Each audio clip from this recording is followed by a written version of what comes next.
नाहीये, माझी खात्री आहे तो आंधळा नाहीये. तो नाटक करतोय. प्लीज त्याला घराच्या बाहेर काढ. त्याला आता या क्षणी घराबाहेर काढ. आकाश, मनू मनू प्लीज शांत, प्लीज. हे बघ, तो यावेळी त्या नीरूचा मित्र म्हणून आलाय म्हणून मी काही करू नाही शकत. आणि त्याची जास्त भीती आहे मला. नीरूशी बोलल्याशिवाय काही होऊ नाही शकणार. आपण त्याला इथे राहू देणार नाही हे नक्की.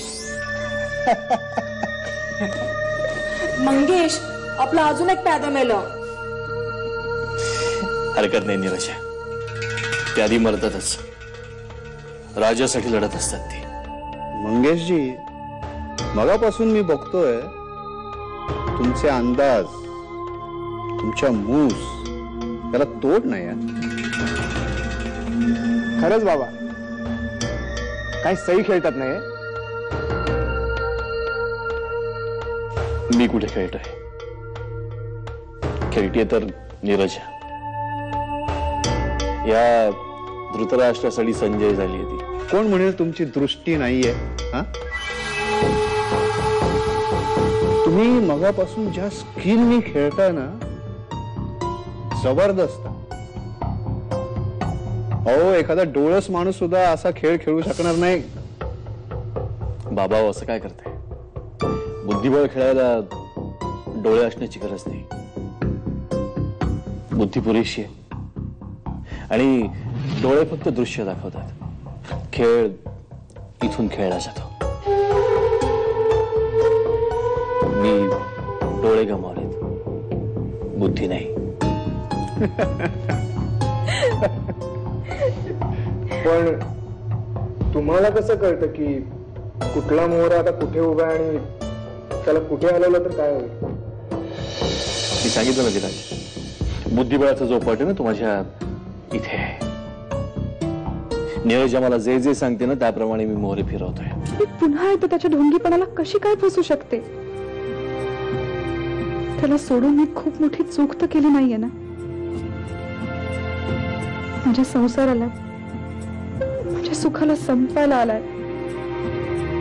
माझा आनंद पाहवत नाही म्हणून मला आकाशला त्रास द्यायला परत आलाय. आंधळ्या माणसाकडून आपल्याला काय त्रास होऊ शकतो? झाला तर त्याला आपलाच त्रास होईल ना. नीरू, तुला समजत नाही. मला खरंच दादा समजत नाहीये. तुझा काय प्रॉब्लेम आहे? तुला माहिती नाही हा माणूस काय? हा माणूस त्याने जातो. मंगेशदा थेट त्या मनूच्या संसारामध्येच घुसले.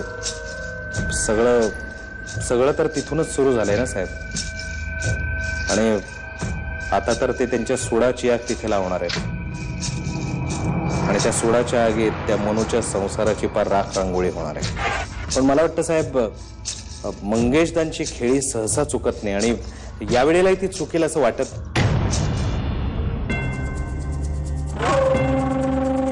तुम्ही काय आकला गहाण टाकलेत का रे? इतकी वर्ष लागली मला हे सगळं जमवायला, आणि हे इतकं सोपं वाटतं तुम्हाला?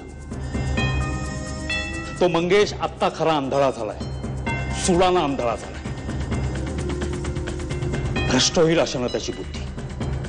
धंदा करतो आपण, हे असले हेवे दावे नाही चालत. तो मंगेश जर का सेंटिमेंटल झाला असेल ना तर त्याला सांग घरी बस, ते सोडून. मंगेश, तुम्हाला एक रिक्वेस्ट आहे.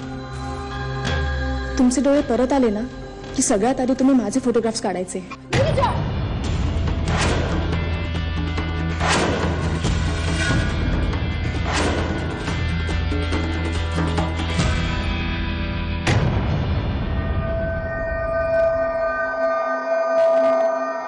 काय झालंय ना अचानक? नाही नाही, विशेष काय नाही हो. जेवा ना तुम्ही, सावकाश जेवा.